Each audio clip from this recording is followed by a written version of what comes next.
হযরত ওমর রাদিয়াল্লাহু তাআলা 1000 স্বর্ণ মুদ্রা পাঠানোর জন্য রাষ্ট্রদূতকে আদেশ করলেন। রাষ্ট্রদূত যিনি কোষাগারের দায়িত্বে আছেন তার কাছে গেল, গিয়া বলেন খলিফাতুল মুসলিমিন হযরত ওমর বলছে 1000 স্বর্ণ মুদ্রা দেওয়ার জন্য। 1000 স্বর্ণ মুদ্রা দিয়েছে। 1000 স্বর্ণ মুদ্রা হযরত ওমরের সামনে আসার পর আল্লাহর পয়গম্বরের সাহাবী হযরত ওমর রাদিয়াল্লাহু তাআলা একটা চিঠি লিখলেন। চিঠির মধ্যে লিখে দিলেন, এই আমির হামস, সাঈদ রাষ্ট্রের পক্ষ থেকে 1000 স্বর্ণ মুদ্রা তোমার জন্য হাদিয়া। এই হাদিয়া তুমি গ্রহণ করবা। নিচে ওমরের নাম লিখে দিয়েছে। এই চিঠি নিয়ে রাষ্ট্রদূত পথ চলতেছে। যেতে আমির হামস সাঈদ বিন আমির আল জুমহি রাদিয়াল্লাহু তাআলা এলাকায় গেলেন। সাঈদ বিন আমির আল জুমহি রাদিয়াল্লাহু তাআলা সামনে দাঁড়ালেন। সামনে দাঁড়ায় সালাম বিনিময় হলেন, চিঠি হাতে দিলেন। চিঠি হাতে দেওয়ার পর সাঈদ বিন আমির আল জুমহি এই চিঠি খুললেন, তাকায়া দেখলেন খলিফাতুল মুসলিমিন হযরত ওমরের পাঠানো চিঠি। চিঠির মধ্যে লেখা আছে, সাঈদ 1000 স্বর্ণ মুদ্রা রাষ্ট্রের পক্ষ থেকে তোমার জন্য বরাদ্দ করা হলো, এটা তুমি গ্রহণ করবা।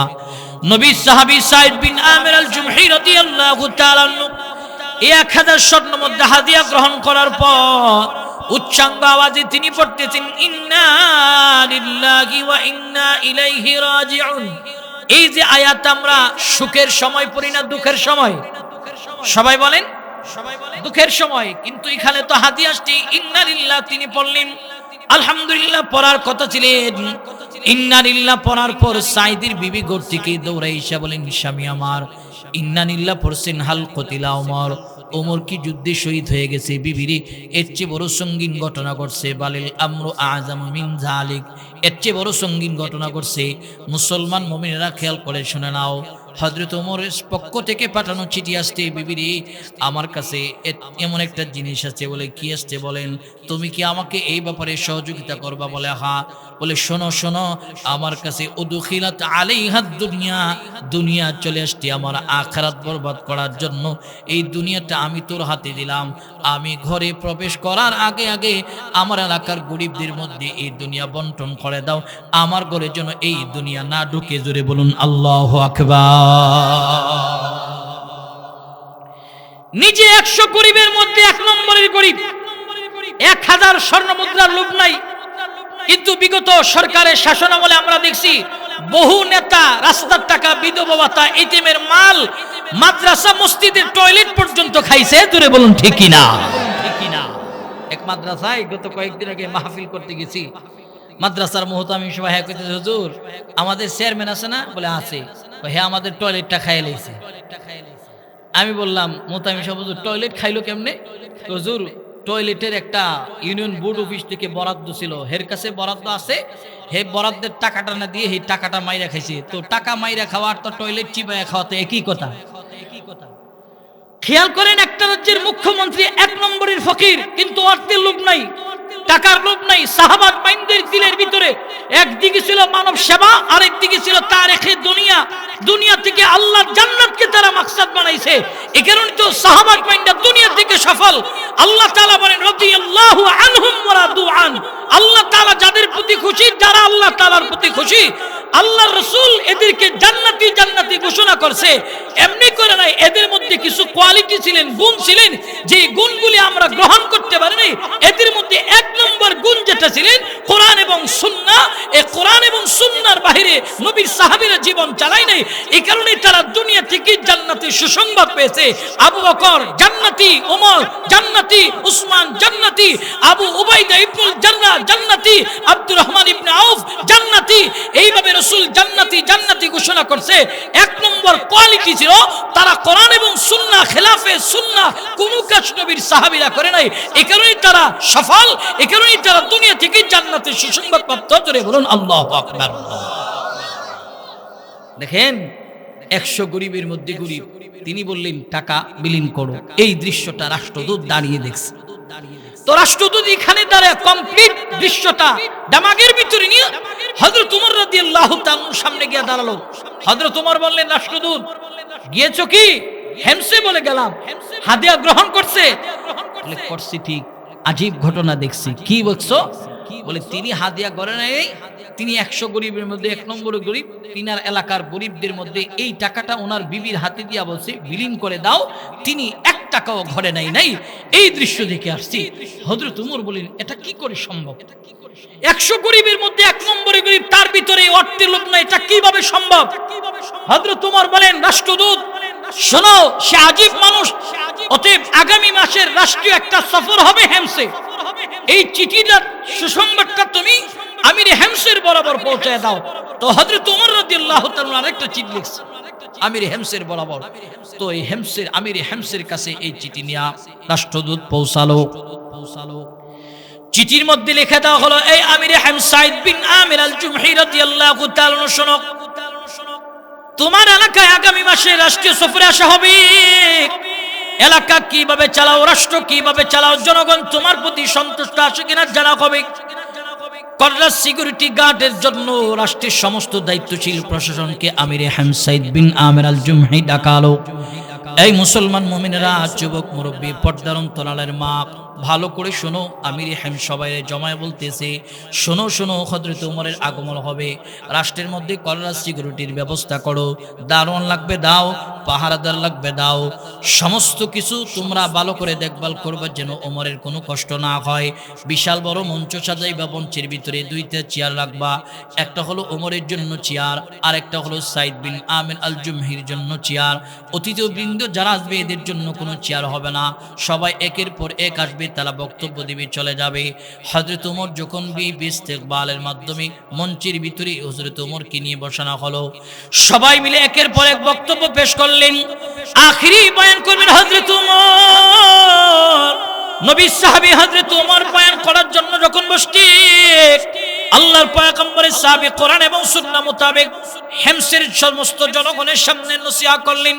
নসিহতের শেষ ভাগে গিয়া বললেন, এই হেমসের অধিবাসীরা বলো, তোমাদের মুখ্যমন্ত্রী সাইদ তোমাদের এলাকা চালায়, রাষ্ট্র চালায়, তোমাদেরকে পরিচালনা করতে গিয়া কোনোদিন কষ্ট দিছি কিনা, খেদমতের গাফলতি করছে কিনা, যদি করে থাকে আজকে তার ব্যাপারে তোমরা নালিশ জানাইতে পারো।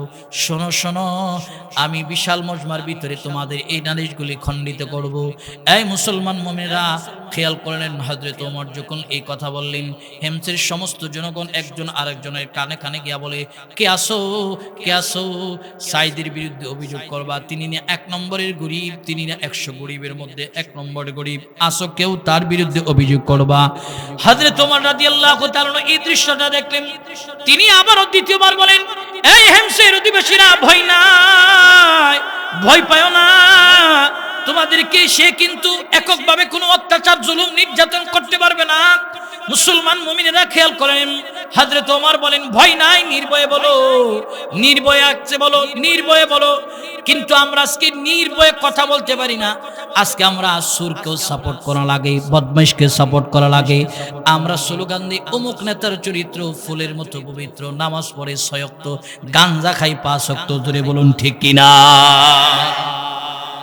কোন নেতার চরিত্র ফুলের মতো হতে পারে না। ফুলের মতো হইলে সে গরিবের টাকা মাইরা খাইতো না, বিধবা ভাতা খাইতো না, কালবাট খাইতো না, ওটা খাইতো না, সেটা খাইতো না। তো খাওয়ার পর যদি তারে পবিত্র বলেন, এটা আবার কেমন পবিত্র? একমাত্র নেতা হবে আমার রাসূল, যার চরিত্রের মধ্যে কোনো লেপট নাই, জুড়ে বলুন ঠিক কিনা? ঠিক কিনা? আল্লাহ রাসূলের চরিত্রের মধ্যে কোনো লেপট নাই, নামাজ পড়ে 6 ওয়াক্ত, এমন নেতাও আছে। প্রিয় ভাইয়ের আমার, উত্তরপাড়ার মসজিদে গেছে, গিয়া দেখেন জোহরের নামাজ হলো 1:15, 1:15 হলো জোহরের নামাজ। তো নেতা গেছে ওয়ার্কিং এ, গিয়ে দেখে নামাজের রক্ত হয়েছে, তো নামাজ না পড়লে মানুষ খারাপ বলবে, তো 1:15 গিয়ে ইমাম সাহেবের পিছনে আল্লাহু আকবার। তো পশ্চিম পাড়া গেছে, গিয়া দেখে ওখানে 1:30টায় জামাত, জোহরের জামাত 1:30টায়। তো এখন ওয়ার্কিং করলে মানুষ খারাপ কইব, তো ইমাম সাহেবের পিছনে 1:30টায় গিয়ে আল্লাহু আকবার। তো পাশে যে একটা থাকে ককটেল নেতা, খালি যে বাতাস দেয়, নেতার পাশে দেখবেন আরো কিছু ককটেল নেতা থাকে, এদের কোনো খায়া দেয় কাম নাই, হে একটা ছবি উঠে আমার প্রিয় অভিভাবক। তো মা বাবা তোরে 20 বছর পালছে কি হতো, মা বাবার অভিভাবক স্বীকার করে না, নেতার পাশে একটা সেলফি উঠে আমার প্রিয় অভিভাবক। তোরে পালছে কে, জন্ম দিছে কে, কর্ম দিল কে, আর তুই নেতার পাশে ছবি উঠে প্রিয় অভিভাবক? লজ্জা থাকার দরকার এদের, মিয়া জোরে বলুন ঠিক কিনা? প্রিয় ভাইয়ের আমার, তো নেতা ডাক দেখো, ওস্তাদ পশ্চিম উত্তর পাড়া না নামাজ পড়ে আসতেন, আরে পশ্চিম পাড়া ১.৫টাই জামাত, উত্তর পাড়া ১৫ই জামাত। এখন যদি নামাজ না পেয়ে ওয়ার্কিং করি তো মানুষ বলবে হে নামাজ পড়ে না, হেরে ভোট দিয়ে লাভ নাই। অতএব খারাপ বলবে, এ কারণে নামাজে দাঁড়িয়েছে। এই হলো সয়ক্ত। প্রিয় ভাইয়ের আমার, আল্লাহ রাসূলের সাহাবী হযরত ওমর বলেন নির্ভয়ে বলো, কোনো ভয় নাই। আজকে তো খেদমত যারা করে, এদের উপরস্থ যারা দায়িত্বশীল আছে, এইভাবে মাজমা করার দরকার ছিল। এই জনগণ বলো, তার দ্বারা তোমাদের কোনো ক্ষতি হচ্ছে কি? আজকে সরাসরি ময়দানে মানুষের সামনে বিচার করব। প্রিয় ভাইয়ের আমার, কেমন ছিল ইসলামী শাসন ব্যবস্থা? হযরত ওমর রাদিয়াল্লাহু তাআলার শাসন ব্যবস্থা কেমন ছিলেন? কিঞ্চিত পরিমাণ জনগণের খেদমতের গাফলতি হয়েছে, বলছে তোমার খেদমতে থাকার দরকার নাই। হযরতে আমর ইবনে আস রাদিয়াল্লাহু তাআলা যখন মিশরের গভর্নর ছিলেন, মিশরের গভর্নর থাকা অবস্থায় মিশরে দুর্ভিক্ষ চলছিল। এমন সময় খলিফাতুর রাসূল হযরত ওমর রাদিয়াল্লাহু তাআলা আমির হেম হযরত ওমর রাদিয়াল্লাহু তাআলা এই মিশরের যিনি গভর্নর ছিলেন, আল্লাহ রাসূলের প্রিয় সাহাবী আমর ইবনে আস রাদিয়াল্লাহু তাআলাকে ডেকে আনলেন। আনার পর হযরত ওমর আমর ইবনে আসকে পরীক্ষা করার জন্য যে জনগণের খবর তার কাছে আছে কিনা, সে জনতার খেদমত করে কিনা, পরীক্ষা করার জন্য তার সামনে রুটি দিয়েছে, জৈতুনের তেল দিয়েছে। তো অনেকক্ষণ যাবৎ আব্দুল্লাহ ইবনে ওমর যখন ঘরের ভিতর থেকে নাস্তা এনে দিছে, নাস্তা খায় না, টেবিলের রাস্তা টেবিলই রয়েছে। অনেকক্ষণ পর হযরত ওমর ঘুরে আবার পর্দার আড়াল থেকে এসে দেখে টেবিলের রাস্তায় টেবিলই রইল। জিজ্ঞেস করলেন খাও না কেন? হযরত ওমর, এগুলি দিয়ে কি খাওয়া যায়? এটা তো জৈতুনের তেল, অনেক তিক্তকর, এগুলি দিয়ে খাওয়া যায় না। বলে তুমি কি দিয়ে খাও? বলে আমি একটু ঘি দিয়ে খাই আর কি। হযরত ওমর তখন বুঝলেন তার দায়িত্বের গাফলতি আছে। তিনি বললেন তোমার মিশরের আটার দাম কত, তৈলের দাম কত, জনগণ ভালো করে তোমার মতন খাইতে পারে কিনা তুমি কি জানো? এমন সময় আমর ইবনে আস রাদিয়াল্লাহু তাআলা মাথা নত করছে। নত করার পর হযরত ওমর ভাবলেন যে তার দ্বারা খেদমতের গাফলতি আছে। বললেন তোমার দ্বারা জনগণের সেবা হবে না, তোমার মতন গভর্নর আমার কোনো দরকার নেই। আমর ইবনে আস চোখের পানি ছেড়ে দিয়ে বলেন ওমর, এবারকার মতন আমাকে মাফ করো, আগামীতে জনগণের খেদমত করে জনতার হৃদয়ে আমার ভালোবাসা পাইবা, তুমি আমাকে এবারের মতন মাফ করে দাও। তো ইসলামিক শাসন ব্যবস্থা তো এমনই ছিল, এমনই ছিল। সবার হক আদায় করতে হবে, এটাই ইসলাম বলে। প্রিয় ভাইয়ের আমার, আমরা তো আজকে রক্ষক না হয়ে ভক্ষক হচ্ছি, এই হলো আমাদের অবস্থা। ধরে বলুন ঠিক কিনা? আমরা খালি খাই। কত লাগে একজন মানুষের? দুনিয়া কত লাগে? নেওয়ার যদি সিস্টেম থাকতো তো কামাই করতেন, নিষেধ করতাম না। নেওয়ার তো কোনো সিস্টেম নাই। কত লাগে আপনাদের? দুনিয়া কি? একটা বাড়ি, একটা গাড়ি, একজন নারী, আর একটা আলমারি, কয়েকটা থালাবাটি, এটাই তো দুনিয়া। এটাই তো দুনিয়া নাকি? এটাতে কামাই করতে গিয়ে 60 বছর হায়াতের জিন্দেগি শেষ। মানুষের গড়ে আয়ু বয়স হলো 60। দেখেন একজন মানুষ লেখাপড়া করে 20 বছর, 20 বছর পর চাকরির জন্য দৌড়ঝাঁপ করে, তো 25 বছরে কোথায় গিয়ে একটা চাকরি পায়। 25 বছর চাকরি পাওয়ার পর 5 বছর চাকরি করার পর কিছু একটা পয়সা করি হলে পারিবারিকভাবে সিদ্ধান্ত হয় তোমাকে বিয়ে করাই দেওয়া হবে। তো একটা বিয়ে করাই, বিয়ে করানোর পর হয়ে গেল 30। তো 5 বছর বিবির সাথে একটু আনন্দ ফুর্তি করতে করতে পেরিয়ে গেল 5। এর ভিতরে আল্লাহ তাআলা একজন সন্তান দিছে। তো এখন ঢুকছে সন্তানের সেটেলমেন্টের চিন্তা। তো সন্তানের সেটেলমেন্টের চিন্তাই করতে করতে এই যে 35 করতে আমাদের আরো 15 যায়, আরো 15 যায়। 15 যাওয়ার পর বাকি থাকে কত? বাকি থাকে কত? 10। এই 10 বছর চিন্তা করে আমার সন্তানের একটা চাকরি হইলে আমি একটু আরাম আয়েশে থাকবো। ডাক্তারের কাছে যাই, ডাক্তারের কাছে ডাক্তার বলে তোমার ডায়াবেটিস। তো ডায়াবেটিস তো কি হইছে? কম খাইবা, এরপরে ফজর রক্ত দৌড়ইবা, ফজরে ঘুমায় থাকলে কিন্তু স্ট্রোক করার সম্ভাবনা আছে। বাপ আপনি না একটু আরামে থাকার জন্য এত কিছু সেটেলমেন্টের ব্যবস্থা করলেন, দুনিয়া সবকিছু গুছাইলেন, আরামে থাকবেন, তো আরামে থাকতে দিল দুনিয়া। দুনিয়া কাউকে ছাড়বে না। দুনিয়া নির্দিষ্ট সময় আসলে দুনিয়া আমাদেরকে বিদায় দিবে। তো দুনিয়া বিদায় দেওয়ার আগে আমি আপনি যদি দুনিয়াকে বিদায় করতে পারি, তাহলে আমার জন্যই রেখেছে আল্লাহ পাক আল্লাহর জান্নাত। জোরে বলুন সুবহানাল্লাহ। লম্বা কথা, এটা আলোচ্য বিষয় নয়। যে কথাটা বলতেছিলাম, হযরত ওমর বললেন অভিযোগ আছে কি না বলো। এমন সময় সবাই চুপ হয়েছে। হযরত দ্বিতীয়বার কথা বলার পর মঞ্চের কর্নার থেকে একজন মানুষ হাত উঠালো। মঞ্চের সামনের কর্নার থেকে একজন মানুষ হাত উঠে বলে লাব্বাইকা আমিরুল মুমিনিন হযরত ওমর, আমার সাইদ বিন আমির আল জুমহির বিরুদ্ধে একটা অভিযোগ আছে। মঞ্চের পিছনের কর্নার থেকে আরেকজন দাঁড়ায় বলেন ওমর, আমার একটা অভিযোগ আছে। এমন করে পুরো মঞ্চের ভিতর থেকে 4 জন অভিযোগ করনেওয়ালাকে পাওয়া হলো। সাইদের বিরুদ্ধে যিনারা অভিযোগ এনেছে, হযরত ওমর বললেন কাছে গিয়ে অভিযোগ খণ্ডন করা সম্ভব হবে না, মঞ্চের কর্নারে সরে আসো, তোমাদের অভিযোগগুলি একে একে একে একে খণ্ডিত করা হবে। মুসলমান যুবক মুরব্বী, পর্দার অন্তরালের মা খেয়াল করে নিন, 4 অভিযোগ করনেওয়ালা মঞ্চের কর্নারে আসছে। হযরত ওমর বললেন, এই 1 নম্বর অভিযোগ করনেওয়ালা, বলো তোমার আনিত অভিযোগ বিচারে কি বলো সাইদের বিরুদ্ধে। হযরত ওমরের সামনে দাঁড়ায় বলতেছেন, ওমর আমার বিচার হলো তিনি আমাদের মুখ্যমন্ত্রী, তিনি আমাদেরকে দিনের বেলা সময় দেয়, রাত্রের বেলা সময় দেয় না, তিনি দিনই সময় দেয়, রাত্রে কেন সময় দেয় না, এটার বিরুদ্ধে হলো আমার আনিত অভিযোগ। হযরত ওমর বলেন, সাইদ বলো কেন দিনের বেলা এদের সময় দাও, রাত্রে সময় দিবার চাও না। হযরত সাইদ বিন আমির আল জুমহি রাদিয়াল্লাহু তাআলা নিচু মাথাটা উঁচু করে কান্না করে করে করে করে করে বলেন, ওমর, ও নবীর সাহাবী ওমর, আমার হায়াতের জিন্দেগির কোটা কতটুকু আছে আমার জানা নাই, মরব নিশ্চিত, তবে সময়টা অনিশ্চিত, কখন মারা যাব জানি না, এই কারণে আমি আমার হায়াতটারে 2টা খণ্ড করছি, ভাগ করছি, কসসমতু হায়াতি বাইনা আবদি ওয়া বাইনা রব্বি, হায়াতটারে 2টা খণ্ড করছি, আমি দিনের বেলা এদের খেদমত করি, এদের ধারে ধারে ধারে ধারে গিয়ে এদের চাহাতের কথা শুনি, রাত্রের বেলায় যেই মালিক আমারে বানাইছে এই মালিকের কদমে দাঁড়ায়া দাঁড়ায়া সিজদা দিয়ে আমি আমার রাতের অংশটা আখিরাতের জন্য জমা করে রাখি। জোরে বলুন সুবহানাল্লাহ।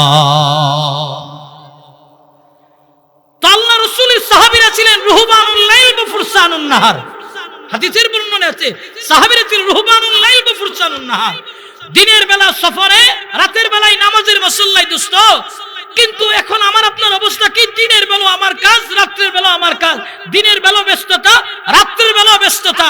প্রিয় ভাইয়ের আমার, আমরা যেন মালিককে সময় দেওয়ার টাইম আমার হাতে নেই, অথচ আখিরাতের সেটেলমেন্টের চিন্তা করতে সাহাবাত মিন্ডা। এই দুনিয়া থাকার জায়গা নয়। আমি আপনি যেই বাড়িতে বসবাস করতেছি, এই বাড়িটা, এই এলাকাটা, এই এরিয়াটা আমাদের আগে আরো অনেকেই ব্যবহার করেছে, তারা নাই, এদের নামগুলি দলিলের পৃষ্ঠায় পাওয়া যাবে। বাড়ি খরিদ করতে গেলে দেখবেন বায়া দলিল বের করে, কার কাছ থেকে কে খরিদ করছে, কার কাছ থেকে কে পাইছে, এইভাবে পৃষ্ঠা কি পৃষ্ঠা দলিল বের করে। প্রিয় ভাইয়ের আমার, ঠিক আমার আপনার নামটা দলিলের পৃষ্ঠায় আসবে, ঠিক পৃথিবীর একেবারে শেষ লগ্নে যে মানুষটা থাকবে সেও থাকবে না, কারণ এই পৃথিবীর তো কোনো অস্তিত্ব থাকবে না, এই পৃথিবী একদিন লন্ডভন্ড হয়ে যাবে। হযরত ইসরাফিল আলাইহিস সালাতু সালাম ফুৎকার দেওয়ার পর এই পৃথিবীর কোনো অস্তিত্ব থাকবে না, এই পৃথিবীতে কোনো মানুষ থাকবে না। তবে মরবজি নিশ্চিত, সময়টা অনিশ্চিত, কিন্তু আমরা তো আখিরাত গোছাইতেছি না।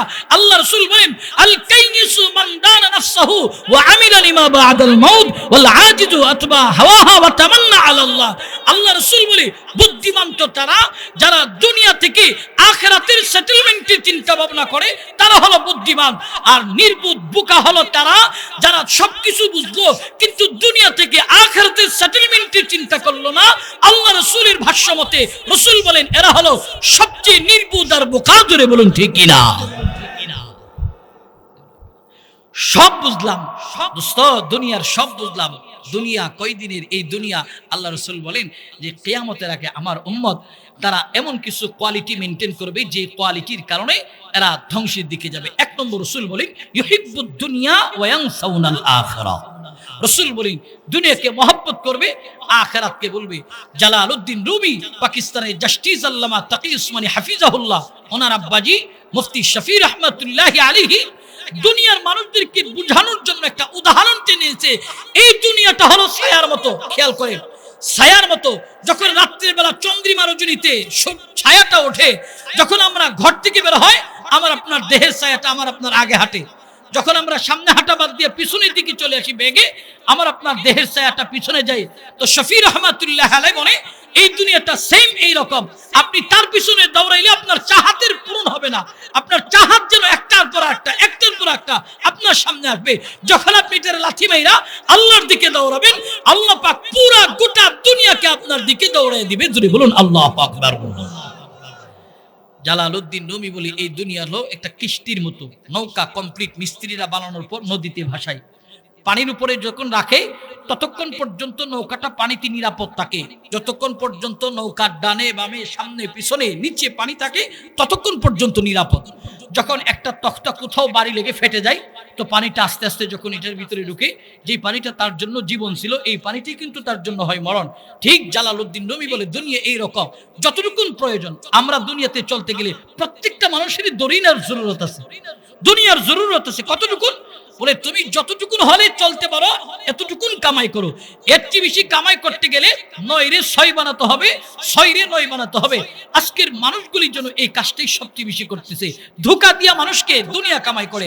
একজন ফল বিক্রেতা, তার কাছে ফল খরিদ করতে যাবেন, সুন্দর লেমুজিন লাইট দিয়া ফলটারে সুন্দর করে সাজায় রাখছে, সামনের দিকে নতুন ফল, ভিতরে পুরাতন ফল। হেরে যদি বলেন সামনের দিকে দেখো, দিমু না, পিছন দিকে নিবি তাহলে তোর কাছে বিক্রি করবো, তার মানে হে দেখাইতেছে সুন্দরটা, দিতেছে পিছনের পুরাতনটা, সেও কিন্তু ধোঁকা দিতেছে। প্রিয় ভাইয়ার আমার, আপনি ফল বিক্রেতা, সব ফল আপনার কাছে সমান, অত কাস্টমারের কাছে যেহেতু বিক্রি করার জন্য বসতেন, বিক্রি সব দিক থেকে করতে হবে।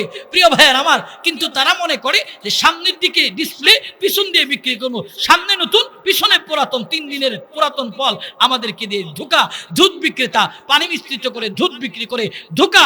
প্রিয় ভাইয়ার আমার, দোকানদার 2 নম্বর জিনিসকে কয় আল্লাহর কসম 1 নম্বর, কয় কি আল্লাহর কসম 1 নম্বর, অথচ দিতেছে 3 নম্বর। কোয়ালিটি ফুল মাল নয়, খারাপ জিনিস যা আল্লাহর কসম খাইতেছে। আফসোস আর পরিতাপের বিষয়, এই রিজিক আপনার জন্য কতটুকু হালাল হচ্ছে তাকওয়ার বিষয়। নিজেকে নিজে প্রশ্ন করেন। আল্লাহ রাসূল বলেন, মান গাশশা ফালাইসা মিন্না, যে আমার উম্মতকে ধোঁকা দেয় সে আমার উম্মতের অন্তর্ভুক্ত নয়। তো আমরা তো আজকে ধোঁকা দিতেছি, ধোঁকা ধোঁকা, দুনিয়াটা পুরাটাই ধোঁকা। রাসূল বলেন দুনিয়া পুরাটাই মরিচিকা, এর মায়া মহব্বত থাকবে তো এই মানুষগুলি নিজেদের আখিরাত ভুলে যাবে। আজকে দেখেন আমরা আখিরাত ভুলে গেছি। আল্লাহ রাসূল 1 নম্বরে বলেন, ইউহিব্বুদ দুনিয়া ওয়া ইয়ানসাউনাল আখিরাহ।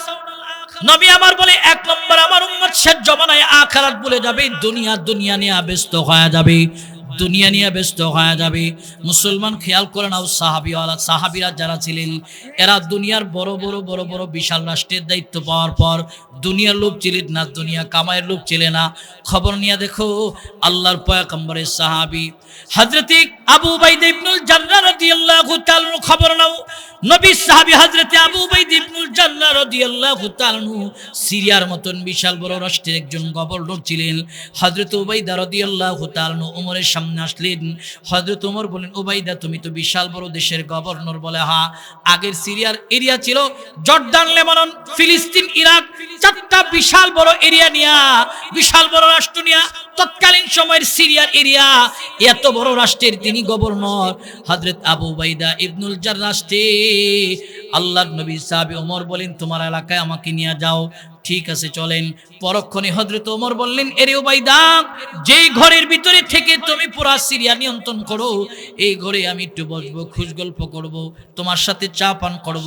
হযরত উবাইদা চোখের পানি ছেড়ে কান্না করে করে বলেন, ওমর শোনো, আমি এমন একটা বাসভবন থেকে এলাকা চালাই, রাষ্ট্র চালাই, এই বাসভবনে তোমার মতন ভিআইপি মানুষকে নিয়ে বসানোর মতন জায়গা আমার নাই। মুসলমান মুমিনেরা খেয়াল করে নেন, হযরত ওমর আশ্চর্যান্বিত হয়ে বলেন, এরে উবাইদা, তুমি এত বড় বিশাল রাষ্ট্রের গভর্নর, তুমি কি আমার সঙ্গে মজাক করতেছো? বলে না, মজাক নয়। তুমি কি আমার সঙ্গে ফান করতেছো? বলে না, ফান নয়। হযরত ওমর বলেন, নিয়ে যাও, নিয়ে যাও।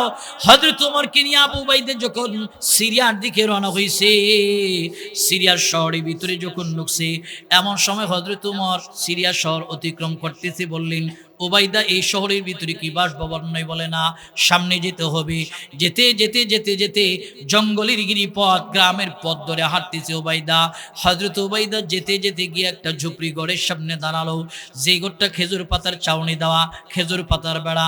হযরত ওমর কি শাহাদাত অঙ্গুলির মাধ্যমে আবু উবাইদা এত বড় বিশাল রাষ্ট্রের গভর্নর, তিনি দেখাইলেন, দেখো এটা আমার বাসভবন, এটাই থেকে আমি পুরা সিরিয়া নিয়ন্ত্রণ করি, সবাইকে নিয়ন্ত্রণ করি। হযরত ওমর বললেন, উবাইদা, এটা কি আশ্চর্যান্বিত হয়ে আগা বলতেছি, এটা কি তোমার ঘরের? বলা হ্যাঁ। কি আছে গড়ির ভিতরে? চলো। গড়ির ভিতরে গিয়ে দেখে দামি কোনো বিছানা নাই, দামি ফার্নিচার নাই। হযরত ওমর মেহমান হিসেবে আসছে, মেহমানকে বসতে দিতে হবে। হযরতে আবু উবাইদা ঘরের কর্নার থেকে একটা নামাজের মুসল্লা আনছে। ইতিহাসের বর্ণনায় আসছে নামাজের মুসল্লা তালিযুক্ত। হযরত ওমর সামনে বিছানাই না, বললেন, ওমর, এটা আমার দামি বিছানা, যখন আমার নামাজের জরুরত হয় এই বিছানা আমি দাঁড়ায় আল্লাহর কদমে দাঁড়ায় দাঁড়ায় সিজদা দেই। যখন আমার ঘুমের জরুরত হয় ওমর, এই যে বিছানা আমি নিচে দিয়া ঘুমায়া যাই, রাষ্ট্রের কোনো মেহমান আসলে এটাই আমার ভিআইপি বিছানা, এটাই বিছিয়ে দেই বসার জন্য, আর দামি কোনো বিছানা নাই। এই মুসলমান মুমিনেরা খেয়াল করে না, হযরত ওমর এই দৃশ্য দেখার পর চোখের পানি ছেড়ে ছেড়ে ছেড়ে ছেড়ে কান্না করতেছে। আর জিজ্ঞেস করেন, এই ওবাইদা, খাও কি, রান্না বান্না কি কেন হয়?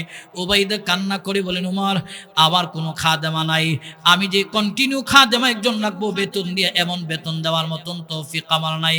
গভর্নমেন্টের পক্ষ থেকে যে বেতন আমার জন্য বরাদ্দ করা হয়, এটা দিয়ে আমি এবং আমার স্ত্রী আছে কোনো মতে আমার জীবন চালায়। এই ঘরের মধ্যে খাদেমা নাই, আমার স্ত্রী দূরে থাকে। মুসলমান মুমিনেরা খেয়াল করেন, আবু উবাইদা ইবনুল জাররাহ রাদিয়াল্লাহু তাআলা পানির একটা মস্ক ঘরের কোণা থেকে এনে দিলেন। পানির মস্কের মধ্যে হযরত ওমর তাকায় দেখলেন ছোট ছোট ছোট ছোট রুটির টুকরো দেখা যায়, পানির মস্কটা একেবারে পানিতে ভরপুর। হযরত ওমরকে বলতেছেন, ওমর এই যে আমার খাবার, আমার একজন খাদেমা দূর থেকে আসে, মাসে 2 বার বড় বড় করে কিছু রুটি আমারে বানায় দেয়া যায়, এই রুটিগুলি শক্ত করি, যখন আমার ক্ষুধা লাগে টুকরো করে করে পানির মস্কের মধ্যে ভিজিয়ে রাখি, ক্ষুধা নিবারণ করার জন্য আমি এগুলি উঠায়া নরম হইলে জৈতুনের তেল দিয়া চিবিয়ে চিবিয়ে খেয়ে খেয়ে আমি আমার জীবন চালাই। জোরে বলুন সুবহানাল্লাহ। হযরত ওমর আবু উবাইদাকে বুকে নিয়ে বলতেছিল, উবাইদা তুমি তো আমার আগে আল্লাহর জান্নাতের মেহমান হয়ে যাইবা, আমি আল্লাহর সামনে দাঁড়া কি জবাব দেব? আল্লাহ রাসূল 1 নম্বরে বলেন, আমার উম্মত দুনিয়াকে মহব্বত করবে, আখিরাত ভুলে যাবে। 2 নম্বর রাসূল বলেন, ওয়া ইউহিব্বুনাল মালা ওয়া ইয়ানসাউনাল হিসাব, মাল সামান কামাই করবে, হিসাব ভুলে যাবে। হিসাব, সুদ খাইয়া ঘুষ খাইয়া আরেকজনের জমি আত্মসাৎ করে, ক্ষমতার বলে, অর্থের বলে, বংশীয় পাওয়ারে মানুষের জমি আত্মসাৎ করে অট্টালিকা করবে। আজকে যেন এই প্রতিযোগিতায় মানুষ লিপ্ত, কারটা কে দখল করতে পারবে, কার জায়গা কে দখল করতে পারবে। প্রতিবেশী যদি গরিব হয়, পয়সা করি না থাকে, আর পাশের প্রতিবেশী যদি বড়লোক হয়, তার ডানে বামে সামনে পিছনে উপরে নিচে পারলে সব খরিদ করে হেরে কয় তোর বাড়ি থেকে বের হওয়ার রাস্তা নাই, পারলে বাড়ি বিক্রি কর, আর না পারলে হেলিকপ্টার দিয়ে বাড়িতে আয়। এই হলো কিছু মানুষের স্বভাব। দূরে বলুন ঠিক কিনা? জুলুম। আল্লাহ রাসূল বলেন, প্রতিবেশী সম্পর্ক আল্লাহ তাআলা হাদিসের বর্ণনা আছে জিজ্ঞেস করবে, কতটুকু নিরাপদ ছিল তোমার প্রতিবেশী তোমার আক্রমণ থেকে। আজকে তো আমরা রাস্তা দিতে চাই না, একজন লোক হেঁটে যাবে তার রাস্তা বন্ধ করে রাখি, অথচ একজন লোকের রাস্তা যদি আমি করে দিই, তার বিপদ দূর করে দিলাম, ময়দানে মাহশারে সবচেয়ে বড় বিপদ যখন আমি মাথায় নিয়ে হাঁটবো, আল্লাহ তাআলা এই মুসিবত রাসূল বলেন আমার মাথার উপর থেকে সরায় দিবে। ধরে বলুন আল্লাহু আকবার। আজকে আমরা এই জিনিসটা করতেছি না, জুলুম।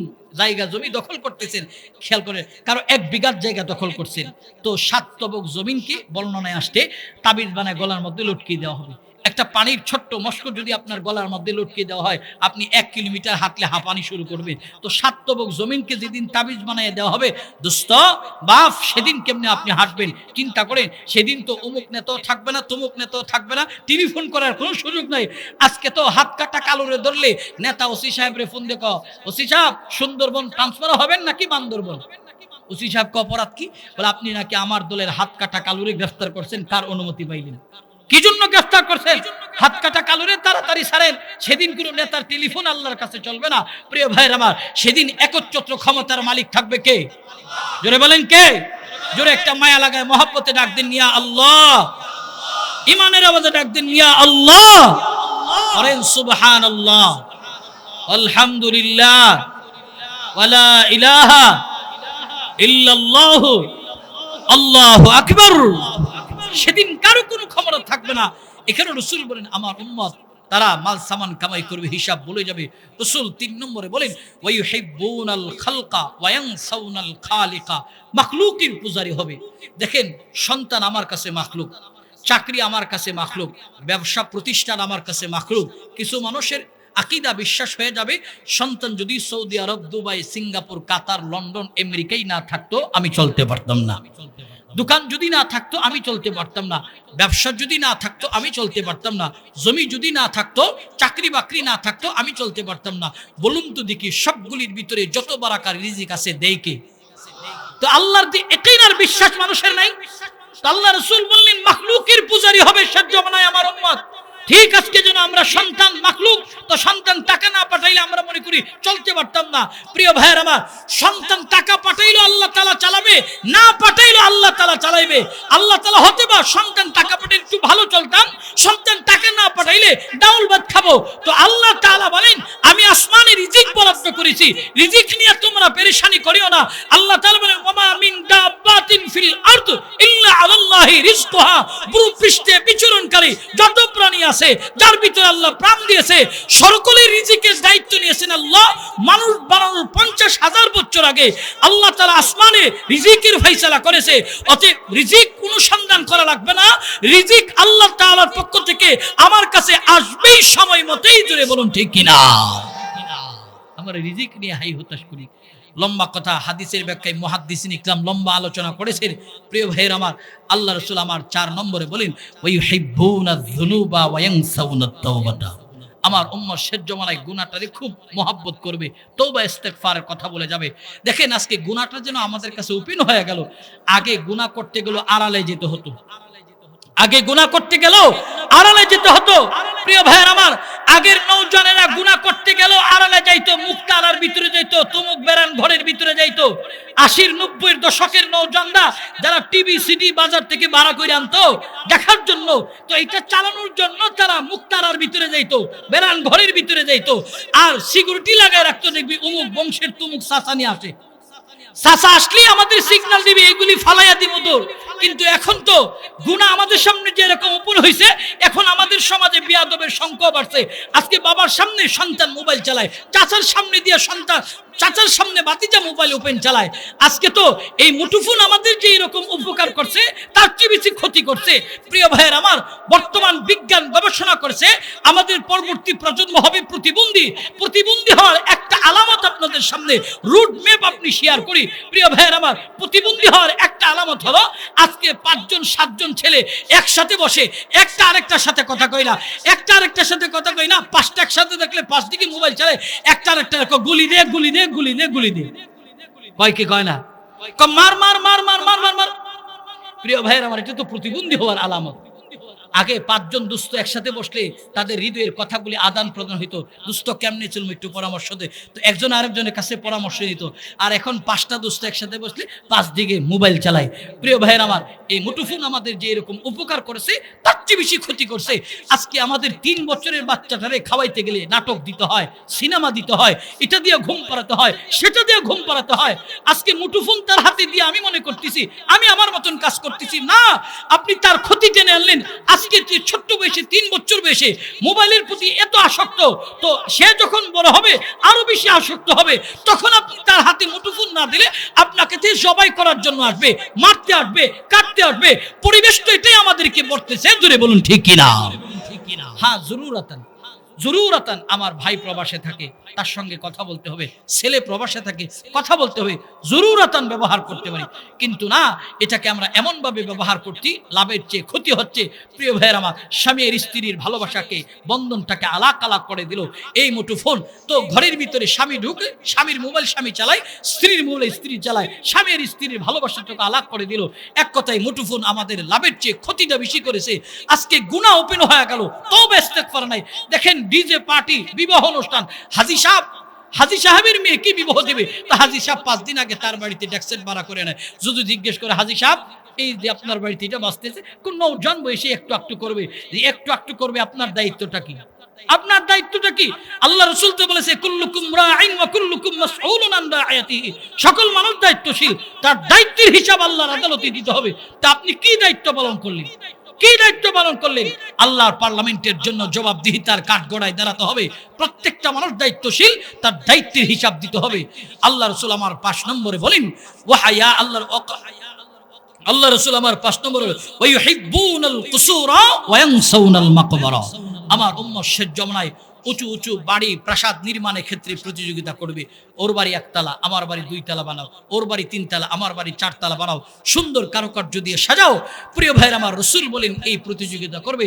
হাদিসের দিকে খেয়াল করলে বোঝা যায় রাসূল বোধহয় আমাদের বর্তমান পরিবেশ দেখে হাদিস বর্ণনা করেছে এই 5টা বদ আমল আমাদেরকে ঘিরেছে। জোরে বলুন ঠিক কিনা? তো আল্লাহ রসুলের সাহাবী যে কথাটা বলতেছিলাম তারা ছিলেন তারিখে দুনিয়া।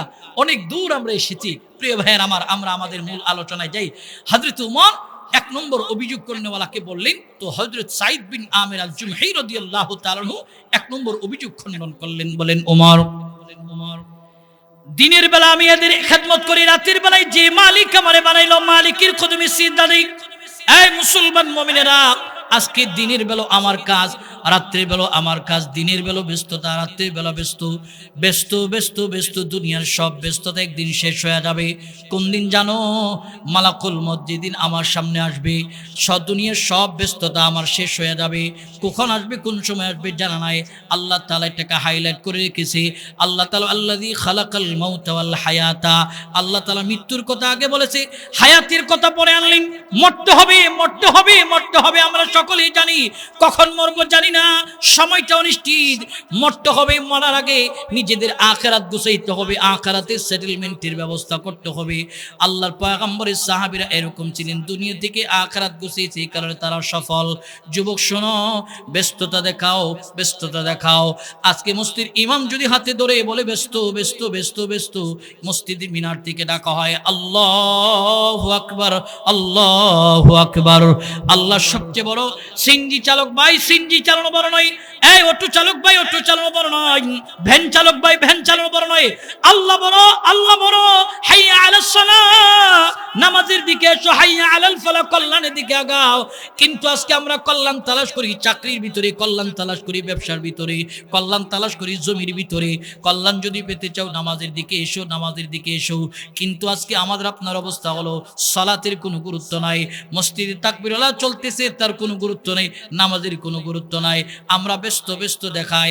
খবর নিয়ে দেখো, শত ব্যস্ততা, হাজার ব্যস্ততা থাকার পর দামি দামি দামি দামি গুণের অধিকারী ছিলেন। ওই যে ভারত, বাংলাদেশ, পাকিস্তান মিলে যখন ভারত উপমহাদেশ, তৎকালীন সময়ে রাষ্ট্রপ্রধান ছিলেন শামসুদ্দিন আলতামাশ রহমাতুল্লাহ আলাইহি। ওনার পীর হলো খাজা কুতুবউদ্দিন বখতিয়ার কাকি রহমাতুল্লাহ আলাইহি। কুতুবউদ্দিন বখতিয়ার কাকি রহমাতুল্লাহ আলাইহি মারা যাওয়ার আগে ওনার আপনজন সবাইরে সামনে দাঁড় করে বললেন, শুনো, আমি যেদিন পৃথিবী থেকে বিদায় হয়ে যাব, আমার জানাজার লাশটা সামনে নিয়ে যিনি 4 তাকবীরের সহিত আমারে দাফন করবে, জানাজার নামাজ কমপ্লিট করবে, ইমাম যিনি হবে, যারে তোমরা ইমাম বানাইবা, তার মধ্যে 4টা দামি গুণ লাগবে। 1 নম্বর গুণ লাগবে যার জিন্দেগিতে কোনোদিন তাকবীরুল্লাহ ছুটে নাই। 2 নম্বর গুণ লাগবে যার জিন্দেগিতে তাহাজ্জুদ কায়দা হয় নাই।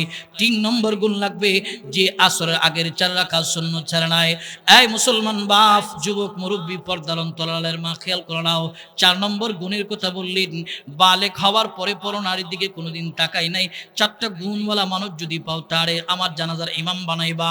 4 গুণ না পাইলে আমার বিনে জানাজায় কবরস্থ করবে, এতে আমার কোনো কষ্ট নাই। খেয়াল করলেন, বখতিয়ার কাকি রহমাতুল্লাহ আলাইহি যেদিন পৃথিবী থেকে বিদায় হয়ে গেল, দিল্লির সুলতান মারা গেছে। যদিও সুলতান বখতিয়ার কাকি রহমাতুল্লাহ আলাইহির জানাজার দৃশ্য দেখি নাই, তবে বখতিয়ার কাকি রহমাতুল্লাহ আলাইহি কিছু রূহানি সন্তানদের জানাজার নামাজের দৃশ্য দেখলাম। মুসলমান মুমিনেরা খেয়াল করেন, আমির হেফাজত আল্লামা আহমদ শফি রহমাতুল্লাহ আলাইহি জানাজার দৃশ্য দেখলাম। আল্লামা জুনাইদ বাবরনগরী রহমাতুল্লাহ আলাইহি জানাজার দৃশ্য দেখলাম। মরহুম আল্লামা সাইদি রহমাতুল্লাহ আলাইহি জানাজার নামাজের দৃশ্য দেখলাম। এদের জানাজায় পঙ্গুপালের মতো মানুষগুলি ছুটে গেছে, পঙ্গুপালের মতো গেছে, লক্ষ লক্ষ মানুষের সমাগম হয়েছে। যদিও এদের জানাজার দৃশ্য আমরা দেখেছি, দিল্লির সুলতানের জানাজার দেখি নাই, যার নামে এখনো পর্যন্ত দিল্লি কুতুব মিনার দাঁড়ায় আছে। বখতিয়ার কাকি যেদিন মারা গেল, সব মানুষ পঙ্গুপালের মতো ময়দানে ছুটে আসলো। খাদেম, তৎকালীন সময়ের উম্মতের যত উলামা ইকরাম ছিল, খুতাবে আযম, মুফতি, মুহাদ্দিস, শেখুল হাদিস, সব গিয়া সামনের কাতারে দাঁড়ালো। আমাকে নি বলে বখতিয়ার কাকির জানাজার নামাজ পড়ানোর জন্য আমাকে নি বলে খাদেম লাশের পাশে দাঁড়ায় বলতেন, শোনো, আমার শেখ মারা যাওয়ার আগে আমার সাথে একটা ওসিয়ত নামা রেখে গেছে, তার ইমাম হবে যিনি, তার মধ্যে 4টা গুণ লাগবে। 1 নম্বর গুণ যার জিন্দেগিতে কোনোদিন তাকবীরুল্লাহ ছুটে নাই, যে 2 নম্বর গুণ হলো তাহাজ্জুদ কায়দা হয় নাই। 3 নম্বর গুণ হলো আসরের আগের 4 রাকাত সুন্নাত যারা ছাড়া নাই। 4 নম্বর গুণ বালেক হওয়ার পরে পরনার দিকে কোনোদিন তাকাই নাই। আসো কি এমন গুণওয়ালা, আমার শেখের জানাজার নামাজের ইমাম তুমি হও, তোমার অনুমতি আছে। আর 4 গুণওয়ালা মানুষ যদি না পাও, শেখ বলেছে বিনে জানাজায় কবরস্থ করার জন্য, এতে তার মনে কোনো কষ্ট থাকবে না, দুঃখ থাকবে না। প্রিয় ভাইয়েরা আমার, খেয়াল করেন, এই চারটা গুণের কথা যখন ময়দানে প্রকাশ করা হলো, তৎকালীন সময়ের মুফতি মুহাদ্দিস শেখুল হাদিস খুতাবে আইজাম পিছনে যাই আর নিজেদের অতীত মোতালা করতেছে, আমি গুণের অধিকারী নয়, পিছনে যাই সব মানুষটাকে এসে এই দামি গুণওয়ালাকে তারে দেখার জন্য সামনের কাতার থেকে দামি গুণওয়ালা মানুষ তৎকালীন সময়ের ভারত উপমহাদেশ যিনি রাষ্ট্রপ্রধান ছিলেন শামসুদ্দিন আলতামাস রহমাতুল্লাহ আলাই সামনের দিকে কদম বাড়ালেন। একটা রাষ্ট্রের রাষ্ট্রপ্রধান, এত বড় বিশাল রাষ্ট্রের প্রধান হওয়ার পরও চারটা দামি গুণের মালিক তিনি ছিলেন। বখতিয়ার কাকি রহমাতুল্লাহ আলাইর মুখ থেকে কাফন সরায়া কপালের চুমু খেয়ে বলেন, কাকি আপনি পৃথিবী থেকে বিদায় হয়ে গেলেন আর আমার আমলটারে প্রকাশ করে গেলেন, না জানি আমলের ফকর আমলের রিয়া আমার মধ্যে চলে আসে। অতএব তিনি সবার সামনে দাঁড়ায় বলেন, শোনো আমার আমল যে চারটা গোপন আমল ছিল কেবল আমার শায়েখ বখতিয়ার কাকি জানতো, দুনিয়ার আর কেউ জানতো না। অতএব আমি এই চার গুণওয়ালা খেয়াল করে নিন, একটা এরা এত বড় রাষ্ট্রের বাদশা হওয়ার পরও চারটা দামি গুণের মালিক, কিন্তু আমার শত ব্যস্ততা হাজার ব্যস্ততা দেখায়, এত ব্যস্ত থাকার পরও রাষ্ট্রপ্রধান হওয়ার পরও চারটা দামি গুণের মালিক ছিলেন, কিন্তু আমার কাছে আজকে কোনো ব্যস্ততা নাই, হুদাইফাও ব্যস্ততা দেখায়। ইমাম সাবদুল্লি বলি, পেন না পাক, কাপড় না পাক, যত নাপাক বলো পাক অবস্থায় থাকো, নাপাক অবস্থায় থাকো, নির্দিষ্ট সময় আসলে আজরাইল কিন্তু রূহ কবজা করবে। জোরে বলুন ঠিক কিনা? পাক অবস্থায় থাকেন, নাপাক অবস্থায় থাকেন, নিয়ে যাইব দোস্ত, থাকবেন না কেউ।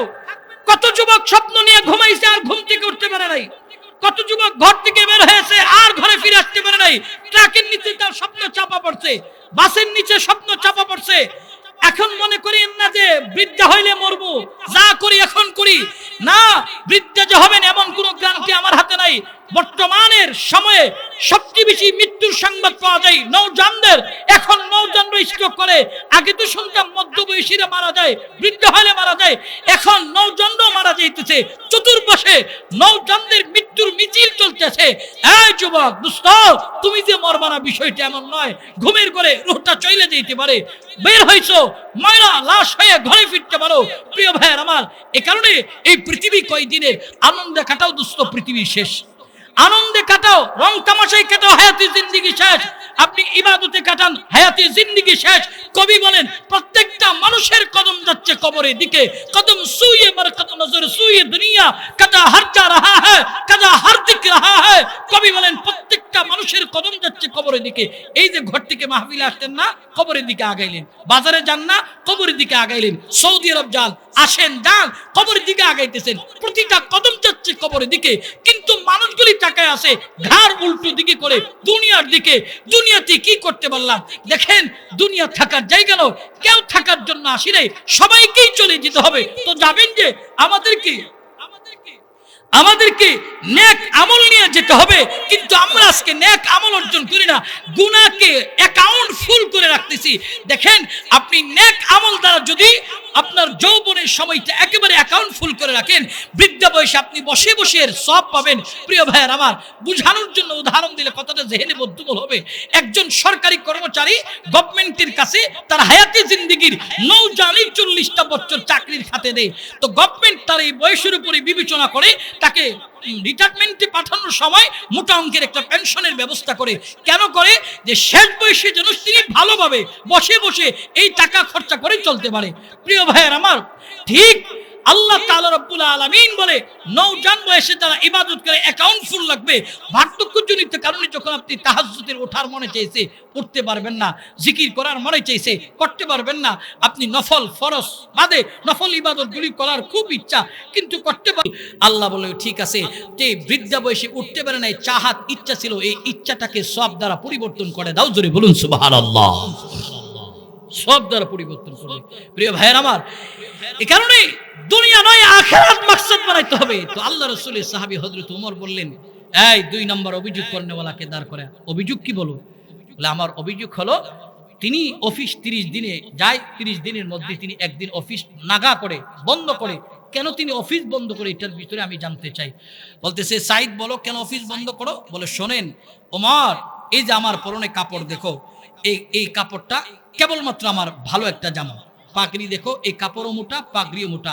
আমি রাষ্ট্রের অনেক ব্যক্তির সাথে বসতে হয়, কথা বলতে হয়, আমি গরিব হবার কারণে আমার দুসরা আরেকটা দামি পোশাক নাই, ভালো পোশাক নাই। পোশাক আছে, তবে ভালো পোশাক নাই।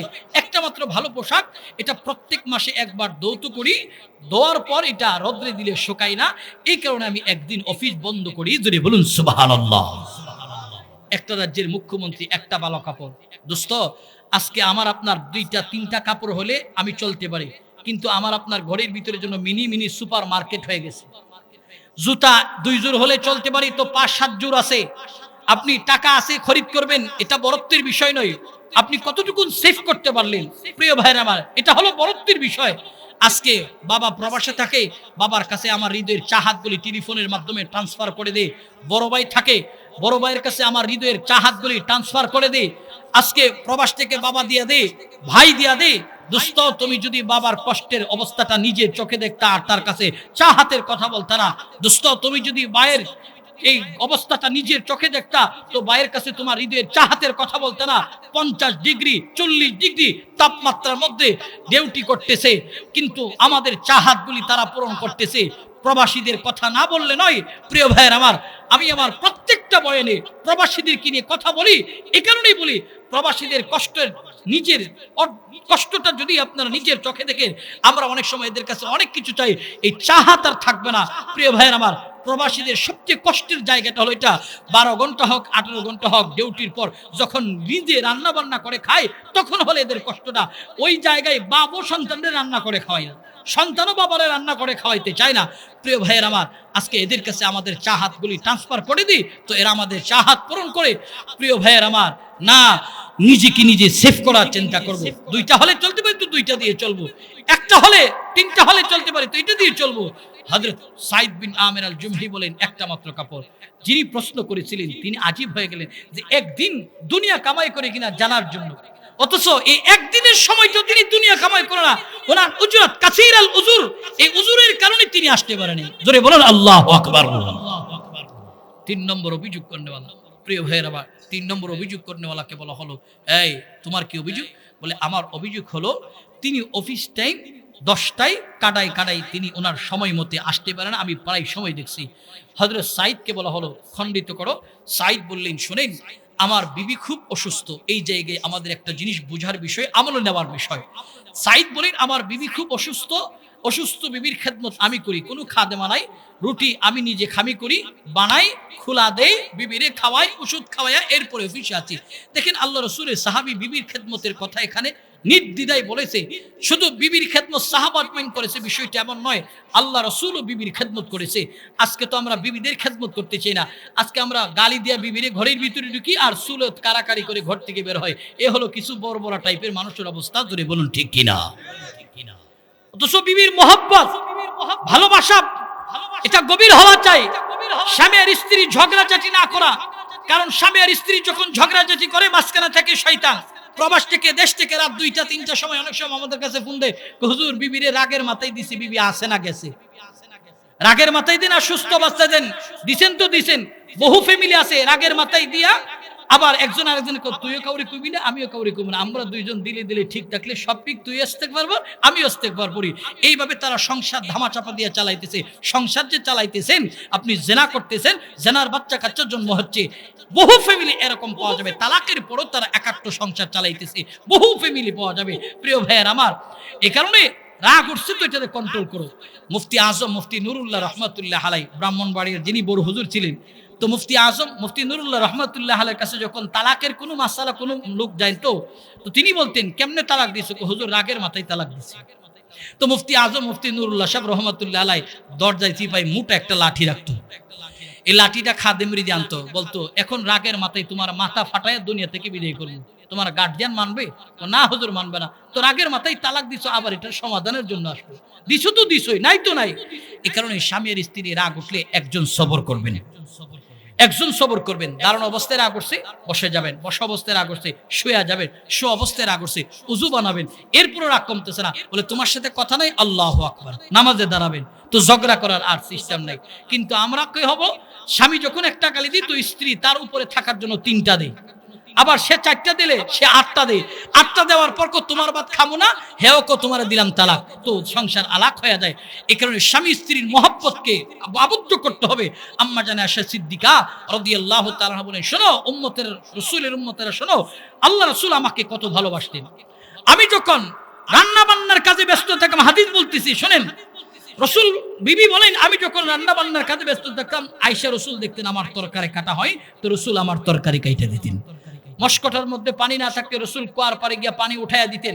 প্রিয় ভাইয়ের আমার, খেয়াল করেন, আম্মা জান বলেন শুধু তাই নয়, আল্লাহ রসুল আমাকে কত ভালোবাসতো। তিনি একটা উদাহরণ দিয়ে বলেন যে আমি যে গ্লাস দিয়া পানি পান করতাম, এদিকে তাকান, আল্লাহ রসুলের বিবি আম্মা জান বলে আল্লাহ রসুল এই গ্লাস দিয়া পানি পান করতেন। শুধু তাই নয়, আমি যে সাইড দিয়া মুখ লাগায়া পানি পান করতাম, আল্লাহ রসুল হুবহু এই সাইড দিয়া মুখ লাগায় পানি পান করতেন। জোরে বলুন সুবহানাল্লাহ। এর দ্বারা মহব্বত বৃদ্ধি হবে। বর্তমান জমানায় তো মহব্বত নাই, মহব্বত নাই, স্বামীর প্রতি স্ত্রীর মহব্বত নেই, স্ত্রীর প্রতি স্বামীর মহব্বত নাই। আজকে পরকীয়া প্রেম আমাদের সমাজের ভিতরে আছে। স্বামী আর স্ত্রীর সঠিক মহব্বত আর ভালোবাসা নাই। আজকে বিবিকে ভালো লাগে না, পাশের বাড়ির অমুককে খুব ভালো লাগে। এই হলো আমাদের অবস্থা। প্রিয় ভাইয়ের আমার, এই পরকীয়ার বিষাক্ত ছবলে হাজারো সংসার, গোছানো সংসারগুলি আজকে নষ্ট হচ্ছে। প্রিয় ভাইয়ের আমার, তথ্য প্রযুক্তির কল্যাণে আমরা দেখতে পাই 2 সন্তানের জন্য পরকীয়ায় লিপ্ত, 3 সন্তানের জন্য পরকীয়ায় লিপ্ত, 3 সন্তানের বাপ পরকীয়ায় লিপ্ত। আফসোস আর পরিতাপের বিষয়, একজন মানুষই আরেকজনের সংসারটাকে খণ্ডিত করে, লজ্জা করে না? আল্লাহর সামনে এই চেহারাটা কেমনে দেখাবেন? নিজের হালাল বিবির মহব্বত নাই, আরেকজনের বিবির প্রতি তুমি লোভ করো, আরেকজনের দিকে তুমি পরকীয়া করো। বর্তমানে পরকীয়ার এই আসক্ত হয়ে হাজারো গুছানো সংসারগুলি নষ্ট হচ্ছে। এই কারণে আমি পায়ে ধরে বলি এখনো সময় আছে, ফিরে আসেন, হালাল মহব্বতে ফিরে আসেন, হালাল ভালোবাসায় ফিরে আসেন। আল্লাহ পাক রব্বুল আলামিন যে মহব্বতের বন্ধন আবদ্ধ থাকার কারণে আল্লাহর পক্ষ থেকে রহমত এবং বারাকা নাজিল হয়। জোরে বলুন আল্লাহু আকবার। তো সাইদ বিন আমির আল জুমহি বললেন আমি বিবির খেদমত করি। 4 নম্বর অভিযোগ করনেওয়ালাকে বলা হলো, এই 4 নম্বর অভিযোগ করনেওয়ালা বলো তোমার কি আনিত অভিযোগ বলো। 4 নম্বর অভিযোগ করনেওয়ালা বলেন ওমর আমার 4 নম্বর অভিযোগ হলো সাইদের বিরুদ্ধে। তিনি যে অফিসের চেয়ারে বসে মাঝে মধ্যে অজ্ঞান হয়ে যায়, চিৎকার দিয়ে অজ্ঞান হয়। কেন অজ্ঞান হয়? এই অজ্ঞান করার দৃশ্যটা আমি জানতে চাই, কেন তিনি অজ্ঞান হয়। সাইদকে বলা হলো, সাইদ বলো কেন তুমি চেয়ারে বসে বসে চিৎকার দিয়ে অজ্ঞান হয়ে যাও? সাইদ বিন আমির আল জুমহি বলেন ওমর শুনো, ওই যে নবী সাহাবী হযরতে খুবাইব রাদিয়াল্লাহু তাআলা কে শলিতে চলার জন্য ময়দানে নিয়ে আসা হলো। চতুর্দিকে ইলান হয়ে গেল, সব মানুষগুলোই আল্লাহ রসুলের সাহাবী হযরত খুবাইবের মৃত্যুর দৃশ্যটা দেখার জন্য আসলো। আমি তখন গেলাম, আমিও বেঈমান, আমি ইসলাম কবুল করে নিয়ে দেখার জন্য গেলাম। যাওয়ার পর হযরতে খুবাইবকে বেঈমানরা বলেন ঈমান ছেড়ে দাও। খুবাইব বলে লা ইলাহা ইল্লাল্লাহ, লা খালিকা ইল্লাল্লাহ, লা মালিকা ইল্লাল্লাহ, লা রাজিকা ইল্লাল্লাহ। ঈমান দেওয়া যাবে না। খুবাইবকে বেঈমানরা বললেন যদি ঈমান না দাও তোমাকে শরীয়তে চড়ায়া দেওয়া হবে, দাও চড়ায়া। শেষ বলে জিজ্ঞেস করলেন খুবাইব তোমার জীবনের শেষ চাহাত কি, ইচ্ছা কি বলো? খুবাইব বলেন আমার জীবনের শেষ চাহাত হলো আমার যে মালিকের উপরে ঈমান আনার কারণে মৃত্যুদণ্ড দিতেছো, শরীয়তে চড়াইতেছো, জীবনের শেষ বেলা আমার মালিকের কদমে 2 রাকাত নামাজ পড়ার সুযোগ আমাকে করিয়া দাও। খেয়াল করেন মৃত্যুর শেষ লগ্নে গিয়া নবীর সাহাবীরা নিজের আখিরাতের চিন্তা ভাবনা করছে, আখিরাতের চিন্তা ভাবনা করছে, আখিরাতের চিন্তা ভাবনা করছে, সময় দিছে। আল্লাহু আকবার বলেন আমাদের মধ্যে দাঁড়াইলেন। খুবাইব তিলাওয়াত করতেছে, তিলাওয়াত লম্বা হয়। মনে মনে চিন্তা করলেন বেঈমানরা মনে করবে মুসলমান বোধই হই এইরকম, বিপদে পড়লে তিলাওয়াত করে করে করে করে নামাজের সময় চেয়ে বিপদ পড়ে তারা নামাজে দাঁড়ায় বোধই সময় ওভার করে। বেঈমানদের কাছে মুসলমানদেরকে ছোট করা যাবে না, ইসলামকে খাটো করা যাবে না। নবী সাহাবী খুবাইব নামাজ শেষ করলো। এই মুসলমান মুমিনেরা খেয়াল করো, খুবাইব নামাজ শেষ করা মাত্র তার গলার মধ্যে রশি লাগায় উপরের দিকে উঠায়। হযরত সাইদ বিন আমির আল জুমহি রাদিয়াল্লাহু তাআলা বলেন ওমর এই দৃশ্যটা আমার মাঝে মধ্যে স্মরণ হয়, এই কারণে মঞ্চের মধ্যে চেয়ারে বসে বসে অজ্ঞান হয়ে যায়। খেয়াল করেন আল্লাহর পয়গম্বরের সাহাবীরা আখিরাত চাইছে। আল্লাহ পাক আমার তিলাওয়াত কিতায়াতের ভিতরে বলেন ওয়া মিনান নাসি মান ইয়াশরি নাফসাহু ইবতিগা মারদাতিল্লাহ ওয়াল্লাহু রাউফুম বিল ইবাদ। দুনিয়াতে এমন কিছু মানুষ আছে সব বিসর্জন দিয়া তারা আখিরাতের চিন্তা করে, আখিরাতের পিছনে দৌড়ায়, নিজের সব বিসর্জন দিয়া আল্লাহর তালাশ করে। আল্লাহ বলেন এদের জন্যই তৈরি করে দিয়েছি কি আমার জান্নাত। জোরে বলুন সুবহানাল্লাহ। এটা তাকবীর দেই, নারে তাকবীর, ইমানের আওয়াজ দেন, লিল্লাহে তাকবীর। প্রধান আলোচকের আগমন।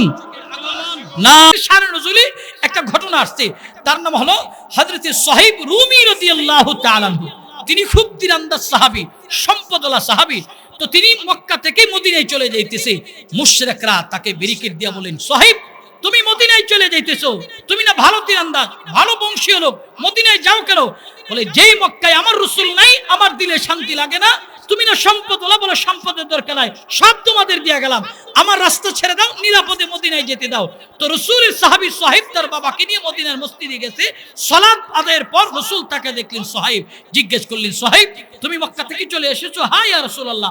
ধন সম্পদ অর্থ করে কোথায় রেখে আসছো? সুহাইব বলেন সব আল্লাহর রাস্তায় দিয়ে আসছি। আল্লাহ রাসূল বলেন তুমি তো ধন সম্পদ আল্লাহর রাস্তায় বিলীন করে আসো নাই, এর দ্বারা তুমি আল্লাহর জান্নাতকে খরিদ করে ফেলেছো। জোরে বলুন সুবহানাল্লাহ। অতএব আখিরাত গুছানো যাবে, আল্লাহর জান্নাতে যাবে যদি আমরা তার হে দুনিয়া বলি। দুনিয়ার সময় কাটিং করে আল্লাহকে দেওয়া লাগবে। রাজি আছি ইনশাআল্লাহ? আল্লাহ পাক আমাদের কবুল করুক, সকলে বলুন আমিন। এই মজমাকে কবুল করুক। আমার যুবক ভাইরা আমাকে দাওয়াত